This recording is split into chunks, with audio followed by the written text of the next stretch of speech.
الله محمد وآله وصحبه ومن والاه، وبعد.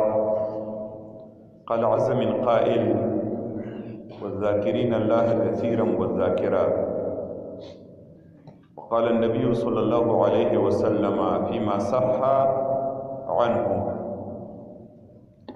ألا أنبئكم بخير أعمالكم وأزكاها عند ملككم وأرفعها في درجاتكم وخير لكم من إعطاء الذهب والفضة ومن أن تلقوا عدوكم فتزربوا أعناقهم ويزربوا أعناقكم؟ قالوا: بلى يا رسول الله. قال النبي صلى الله عليه وسلم: ذكر الله عز وجل. رواه الإمام الترمذي في سننه وقال: هذا حديث حسن صحيح. د دین اسلام ګرانو طالب العلمانو ورونو، بیان ته خاص ضرورت هم نشته او خاص کر زما، ځکه چې همیشه درس و تدریس و بیان کیږي. ما ملګرو ته معذرت هم پیش کړ، دا ټیم د بیان هم نه او ضرورت هم نشته دی، خو هغو مطالبه وکړله چې نه، د ذکر اذکار متعلق یو حدیث به ترجمه کړي. ان شاء الله تعالی ټیم ډېر نه نیسم، صرف دا لوستل شوی حدیث د دې لنډ حاصل ترجمه تاسو ته وکم، او الله جل جلاله نه به سوال کوو چې الله په دې حدیث باندې موږ له عمل کولو توفیق راکړي. په دې بیانولو کې ماته د امام مالک رحمه الله تعالی علیه یو خبره رایاد شوله. یو ورځ امام مالک مسجد نبوي کې درس کول، یو ماشوم راغی، کړکۍ نه ورته आवाज وکړ، ویل پاسېږه مونځ وکړه. امام مالک درس بند کړ، ایسته په مانځه باندې ودرېده، شاګردان یې پرېښودل، 2 رکعته مونځ یې وکړ. کله چې د مانځه نه سلام واړه راغی، بېرته درس ته کېناست، چا ترې تپوس وکړ. دا خو ماشوم و او د مانځه ټیم هم نه و، تا ولې د دې په دې خبره باندې عمل وکړو؟ امام مالک ورته وویله: ما ته پته وه چې دا ماشوم دی او د مانځه ټیم هم نه دی، خو دا خبره ما ته نیکه خبره وکړه، ښه مشوره یې لاله راکړه. او زه د الله نه ویرېدلم داسې نه چې زه د دې آیات مصداق جوړ شم: وإذا قیل لهم ارکعوا لا يرکعون. الله جل جلاله چې جهنمین په جهنم کې په ورځ د قیامت باندې وارتئ، سبب الله ذکر کوي چې سبب د جهنم ته د تلو داو، دیو ته به د مانځه دعوت ورکړی شو، نو دی به مونږ نه کوو. ما ته هم دا رایاد شو چې د هغه خبرې مصداق مونږ جوړ نه شو، لکه سهار زمونږ سره درس کې تیر شولو: ان الذين يكتمون ما انزلنا من البينات والهدى من بعد ما بيناه للناس في الكتاب اولئك يلعنهم الله ويلعنهم اللاعنون. چې یو څوک د نبی صلی الله علیه وسلم احادیث او علم ورته الله ښودلی، د یوې مسلې علم ورته معلومي، د یو آیات علم ورته معلومي، او دا هغه پټوي، خلکو ته نه بیانوي، نو داسې نه چې بیا په دې باندې د الله او د ملائکو د ټولو خلکو لعنتي. ذکر د الله جل جلاله کول دا ډېر زیات اعلی عبادت دی. د زړه حیات د الله ذکر دی، د زړه خوراک د الله ذکر دی، د زړه څښاک د الله ذکر دی، د زړه آبادی دا د الله ذکر دی، د زړه نور دا د الله ذکر دی. کم زړه کې چې د الله عظمت نه او په ژبه د الله ذکر نه، هغه زړه مړی، هغه زړه توري، د هغه زړه خوراک نه، د هغه زړه څښاک نه. په دې باندې دا قیاس وکړئ. و چې یو بدن د هغې خوراک نه وي، څښاک نه وي، روح پکې نه وي، هغه ډېر بېکاله بدن وي. دقه رنګې هغه زړه چې په هغې کې د الله عظمت نه وي، په هغه ژبه باندې د الله ذکر نه وي، نو هغه زړه چې دی بې مړي. د دې حدیث لوستل شوي ترجمه نبی صلی الله علیه وسلم یو ورځ وفرمایل صحابه کرامو ته یو عمل دی وروستو را روان دی چې هغې ته د الله ذکر ویلی کېږي. د دې ته مختصر فضایل بیان کړل، خو عمل لا نبی صلی الله علیه وسلم صحابه کرامو ته نه دی ښوولی. فرمایي الا انبئکم بخیر اعمالکم، تاسو ته په ټول عملونو کې غوره عمل نه درښیم، وازکاها عند ملککم، چې هغې ډېر غوره دی ستاسې د باچا په نظ باندې چې الله جل جلاله دی، وارفعها فی درجاتکم، ستاسې درجې د جنت په هغې باندې ډېرې زیاتې چوتېږي، وخیر لکم من اعطاء الذهب والفضه، سره و سپین زر د الله په لار کې ورکوئ، د هغې نه د عمل ډېر زیات غوره دی. د دین هم ډېر زیات غوره عمل دی چې د دشمن سره مخامخ شئ، تاسو هغې په توره باندې وهئ او هغې تاسې په توره باندې وهي. صحابه کرام ډېر زیات تعجب کوي د دې عمل نه، وی بلا یا رسول الله ولې نه، دا داسې غوره عمل دی موږ ته یې راوښایه. نبی صلی الله علیه وسلم ورته وفرمایله وهو ذکر الله عز وجل، بس د الله جل جلاله یادول دا ډېر غوره عمل. اولنۍ جمله د الله ذکر، خیر اعمالکم، ولې په ټولو اعمالو کې دا عمل غوره دی؟ ځکه د ټولو نیکو اعمالو خاتمه دا د الله په ذکر باندې راځي، او غالبا د ټولو نیکو اعمالو ابتدا دا د الله په ذکر باندې راځي. که د دې بعضې اعمالو ابتدا تاسو ته معلومه لکه مونځ الله اکبر ابتدای د الله په ذکر راځي، که د ځینو اعمالو ابتدا تاسو ته معلومه نه نو د هر نیک عمل په سر کې بسم الله یادولي، او بسم الله د الله نوم دی، د الله ذکر دی. او دغه رنګې د هر نیک عمل خاتمم الله جل جلاله په ذکر باندې کړی ده. د مانځه متعلق الله فرمایي د 15 وخته فرضي مانځه، فاذا قضيتم الصلاه فاذكروا الله قياما وقعودا وعلى جنوبكم، چې مونځم ادا ک الله یادوي په ولاړې، په ناستې، په اړخ باندې. د جمعې د مانځه متعلق الله جل جلاله فرمایي فاذا قضيت الصلاه فانتشروا في الارض وابتغوا من فضل الله واذكروا الله كثيرا. د جمعې مونځ چې ادا شو به تجارت طلب کوئ او د الله جل جلاله ذکر کوئ. د حج متعلق الله فرمایي فاذا قضيتم مناسككم فاذكروا الله كذكركم آباءكم، چې کله حج ادا ک الله د یادوي لکه خپل پلاران چې یادوي. د روزې متعلق الله فرمایي د روزې بحث چې کله خلاصيږي سورۃ بقره کې الله فرمایي ولتکملوا العده ولتکبروا الله على ما هداكم. دا روزه چې کله خلاصيږي نو د الله ذکر کوي، ولی الله جل جلاله تاسو ته هدایت کړی دی. نو افضل اعمالکم خیر اعمالکم، نبی علیہ الصلوۃ والسلام وایي تاسو ته نخم.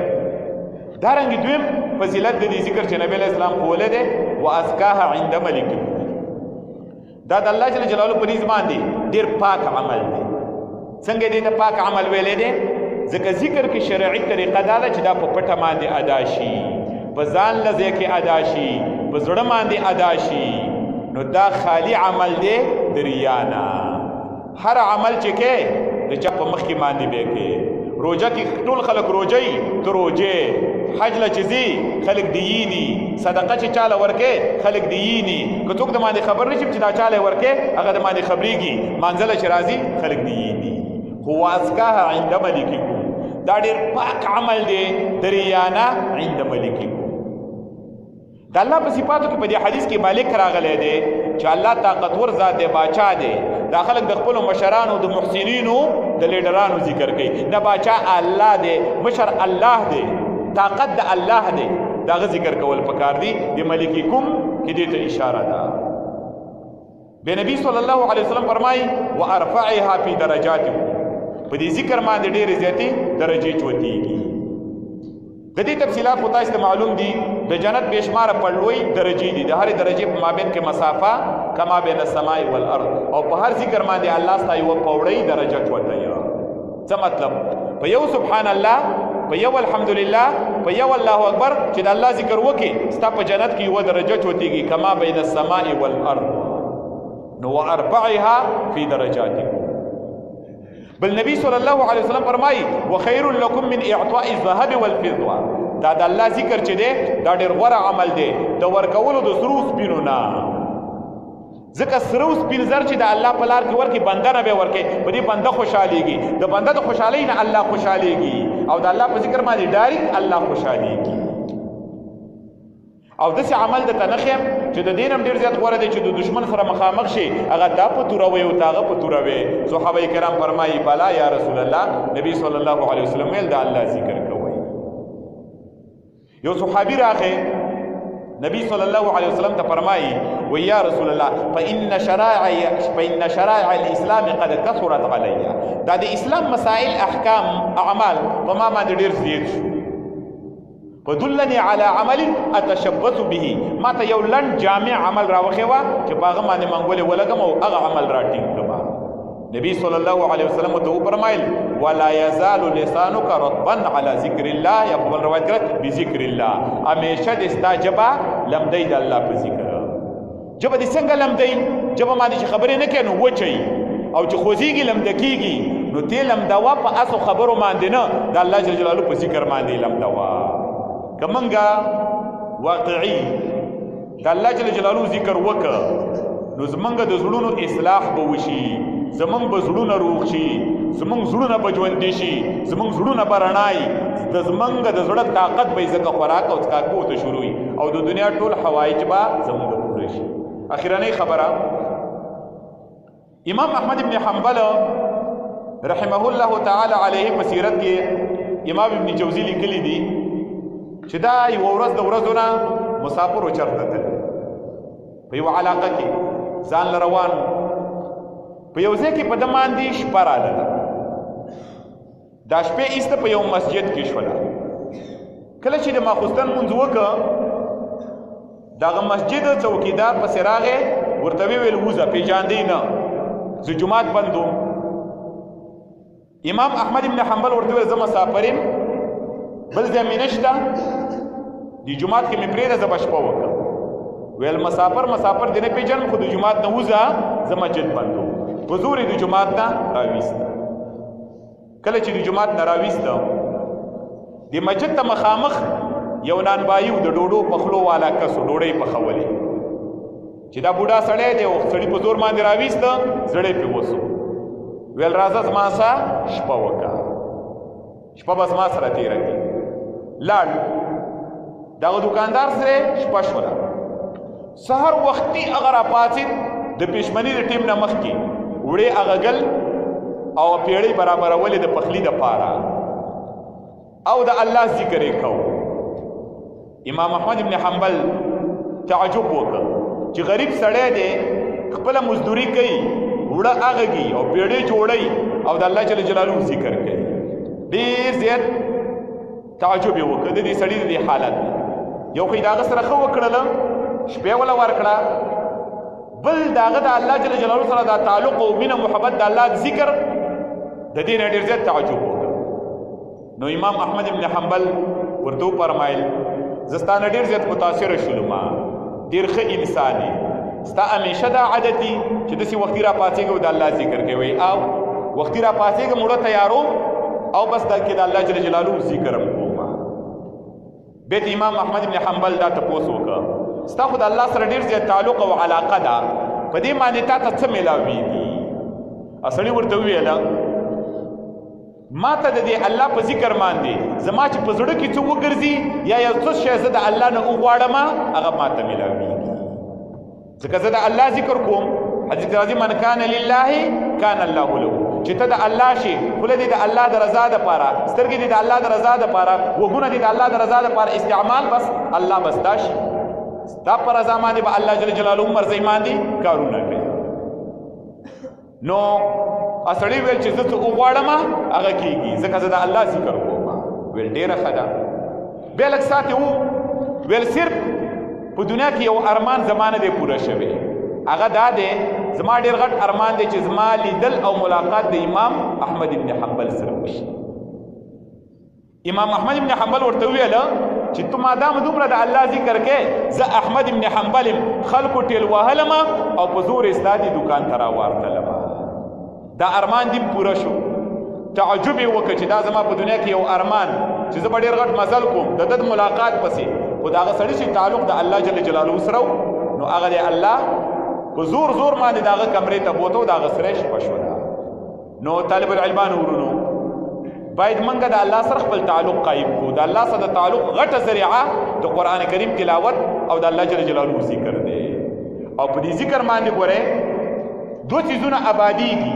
په دنیا کې په دې انسان زړه آبادیږي او په آخرت کې په دې انسان جنت آبادیږي د ذکر دا دوه غټې پیدې دي د انسان زړه پې روغېږي آبادیږي عمارة القلوب والجنان دا د ذکر غټه پیدا ده د زړه آبادي ده او د جنت آبادي ده د جنت آبادي متعلق داسې اورېدلي دي د نبي صلی الله علیه وسلم چې معراج کې ملاقات د ابراهیم علیه السلام سره وشو ابراهیم علیه السلام ته ویله وقرأ امتك مني السلام امت دې زما د طرفنا سلام وایا واخبرهم ان الجنه قيعان خبر ولا ورکه جنت داسې دشت ډاګه ده وان غراسها سبحان الله والحمد لله ولا اله الا الله والله اکبر باغی کې ونه نالېږي په سبحان الله سره والحمد لله سره والله اکبر سره به دا غوونو صفت نور حدیثو کې راغلي 50 کاله یا 100 کاله راغلي 1500 کاله به تیز اس داغي د سوري لاندې مزل کوي داغي سورې بن اخلاصيږي الله جل جلاله دې موږ له توفیق راکړي چې د الله سره تعلق قائم کو د الله ذکر وکړو وصلی الله تعالی علی خیر خلقه محمد و آله و صحبه اجمعین